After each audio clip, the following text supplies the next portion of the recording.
আসসালামু আলাইকুম, কেমন আছেন সবাই? আশা করি ভালোই আছেন। শাকিলা মানেই বিনোদন, শাকিলা মানেই সুন্দর সুন্দর জিনিস, শাকিলা মানেই আমেরিকার অনেক ইনফরমেটিভ ভিডিও করা, ঠিক না ভাই বোনেরা? তেমনই আজকে একটা ভিডিও নিয়ে আপনাদের সাথে হাজির হয়েছি।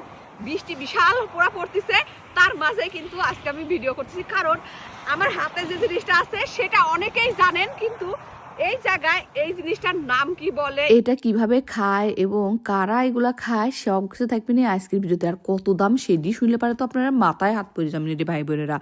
যে জিনিস আমার নাটোরের মানুষ খায় না, গাদি গাদি আমার জমি জমাত হয়ে থাকে, কিন্তু কেউ খায় না, এই সেই জিনিসই আমেরিকায় আসি এখন খাওয়া লাগে মিলা টিকা দিয়ে কিনি। আগে আমি কোনোদিন জানিও নেই, আমি জানি না আপনারা সবগুলো এই সরিষার শাকগুলি খান কিনা। এক এক অঞ্চলের অবশ্য এক এক রকম খাবার দাবারের ইয়ে থাকে বাংলাদেশে, বাট আমার নাটোরের মানুষ ভাই বোনেরা এই সরিষার শাক তেমন একটা খায় না। সত্যি বাংলাদেশের এক এক অঞ্চলে এক এক রকম খাওয়া দাওয়ার সিস্টেম, তো সে কারণে অন্য অন্য হয়তো অঞ্চলে খাইলেও আমারে গুরদাসপুরের মানুষ তেমন একটা এই সরিষার শাকগুলি খায় না।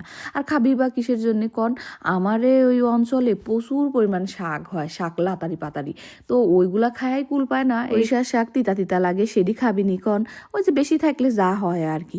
আইসুনু এই জায়গায় জমিতে সেই সুন্দর সবজি ধরছে আর হচ্ছে ফল আইছে, সেইটি তুলতেই আইসুনু, আসার পরে এই বৃষ্টি শুরু হয়ে গেল। এখন এই বৃষ্টির কারণে ওই জায়গাটাতে নামতেও পারতেছি না, কেমনটা লাগে কন তো।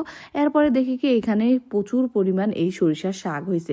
একবার মনে হলো গুড়াদি তুলে নিয়ে যাই, কারণ কি ইন্ডিয়ান স্টোরগুলোতে এই কয়েকটা 3D 4D সরিষার শাক দেয় হচ্ছে $3 $4। বাংলাদেশের মনে করেন যে 450 টাকা 4-5টা হচ্ছে সরিষার শাক, তাহলে কোন কি পরিমাণ দাম। ওই পাশ দিয়ে আস্তে আস্তে বৃষ্টি কিন্তু প্রচুর হচ্ছে, আস্তে আস্তে দেখি কি সুন্দর এইখানে স্ট্রবেরি ধরিয়ে আছে, লাল লাল স্ট্রবেরি, দেখেই মনে হলো 2 সাইডে তুলি, কিন্তু মানুষের অনুমতি ছাড়া তো আর তুলতে পারবো না নিকো, আর তত একটা মানে পাকেও নাই, তাই তো আবার চলে যাচ্ছি। তো দেখতেছি এই পাশে আবার অনেকগুলো, দেখেন কি সুন্দর লুটিখুরির শাক।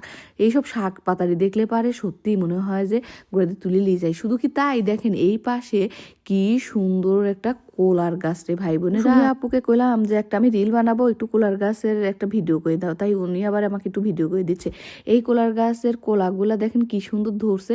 এগুলাকে কি কোলা বলে, বিসি কোলা না কি আনাজি কোলা বলে। এই কোলাগুলো খাইতে কিন্তু খুবই মজা। আমি নামটা আসলে জানি না, আপনারা কেউ যদি নাম জানেন তাহলে একটুখানি কোয়েন তো ভাই বোনেরা। কিন্তু একটা মজার কথা কই, আমেরিকা এই প্রথম আমি এরকম কলার গাছের কলা ধরছে এরকম অবস্থা দেখতেছি। আগে কলার গাছ দেখছি, কখনো কলা ধরছে এরকম দেখিনি। ও আর একটা কথা, এই যে আমার এই যে সুন্দর ড্রেসটা দেখতেছেন, এই ড্রেসটা কিন্তু আপনারা তাদেরকে চিনেন, সেই মানুষ দুইটা আমাকে গিফট করছে, শুধু একটা না অনেকগুলো ড্রেস দিছে। সেটাও হচ্ছে মাসুম বিল্লা আর সাদিয়া আপু। Thank you so much Masum তোমাকে, আর থ্যাংক ইউ সো মাচ আপু আপনাকে, সাদিয়া আপু, এত সুন্দর ড্রেস আমাকে পাঠানোর জন্য। খুব কষ্ট করে আপনারা কিন্তু এই ড্রেসগুলো আমার বাড়িতে পৌঁছায় দিছেন। আশা করি আজকের ভিডিওটা আপনাদের ভালো লাগছে। যদি ভিডিওটা ভালো লাগে থাকে ভাই বোনেরা একটুখানি লাইক কমেন্টস করবেন, ভালো থাকবেন সবাই, ভালো লাগলে ভিডিওটা শেয়ার করবেন।